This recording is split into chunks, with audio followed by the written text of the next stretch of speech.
Alright, so I usually start off with a sketch. I know that some people, they block out colors first, and for me, I like just doing sketch because I feel like it's more easy to alter. And I'm just sketching out the pose, trying to figure out how he should look.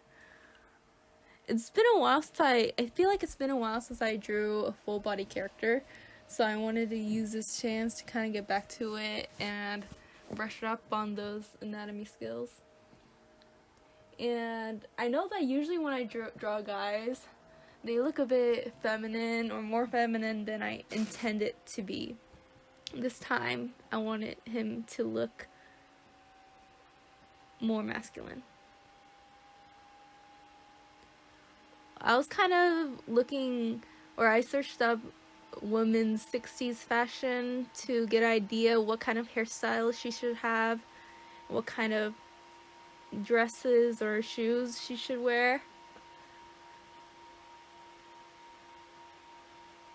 And at first it was just supposed to be the guy by himself just looking cool and sitting there, but then I decided to make it a whole scene because I kind of like that romantic feeling. Okay, now I'm lining. Usually I don't line, actually. The last time I lined was at Howl's Moving Castle piece, but I wanted the details to remain clean, especially since it's a full body pose.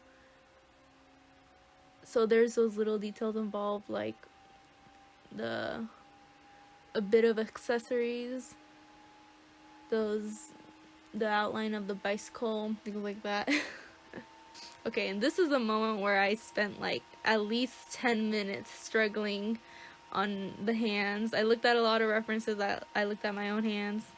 Okay, and this is at this point I forgot that the recording thingy was still on. So, okay, fun fact. Did you know that male polar bears actually cannibalize on young baby polar bears?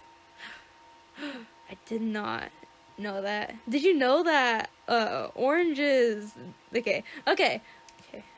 I cite the Reader's Digest. And I'm still struggling on the hand.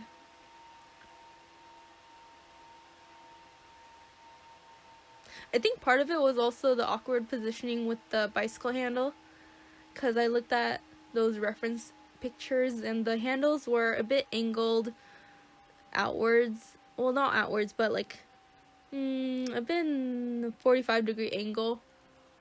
So the hand ended up being a bit on the a bit facing the outside. And I also spent a good portion of time working on the bicycle, and this was a bit more of the tedious work. Just using those circle rulers, those line rulers, making sure that it was straight and mechanical. And part of that part that I mentioned about how it was kind of hard fixing up the hand, it was also hard making sure that the arm didn't look too awkward either, since the arm also had to be angled in a different way than you'd normally think.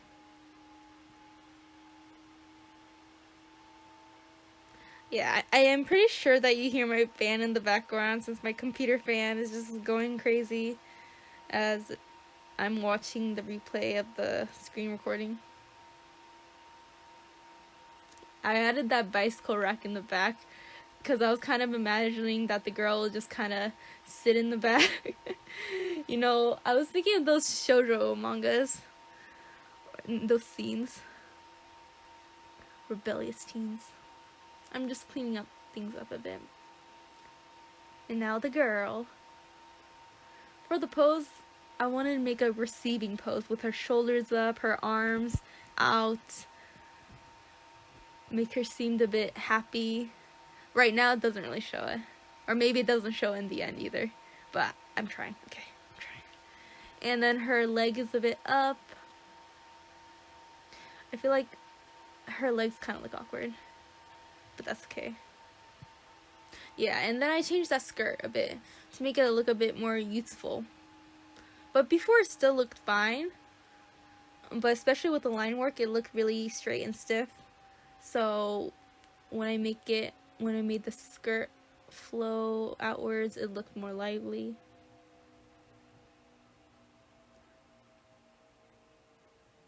Usually when I just simply do the sketch instead of line work, I do the underneath colors just in one or just several layers, but this time I made sure that it was separate.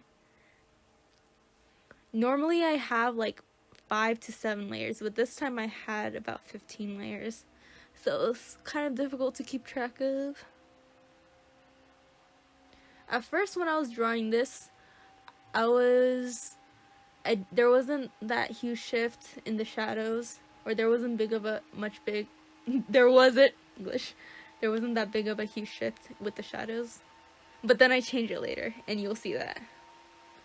My computer fan is definitely going crazy right now.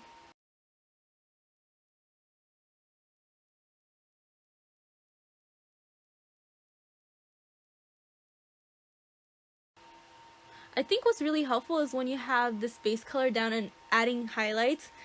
I personally find it easier to add highlights than adding shadow, because then you could just play off of what you know from the light source. Oh yeah, and this point is where I'm adding a lot of different colors. I mean, a lot of different hues. Art class. Hues. I think those line decker studies definitely helped. I just wanted to make it look more vibrant and more fun. It felt really fun, just using random colors and playing with it, seeing what would work out. I didn't pay too much attention to the rose bouquet,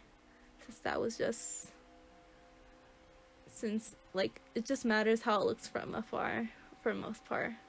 And for the background, I just did some generic background, since the biggest part was just the characters and the pose and the feeling.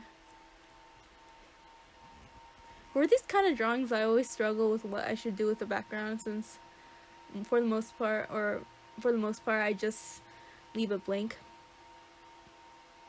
I just merge those layers together. I know I'm really out of sync with what's actually happening. It's kind of like I'm not paying enough attention to it, but yeah, I merge all the layers together. That's what I do, especially when I'm doing when I just do sketches instead of line art. But it just helps, so then I could paint over the lines and make it blend with the colors. I really like doing clothing wrinkles. It's just fun. Gotta have that cool guy sparkle.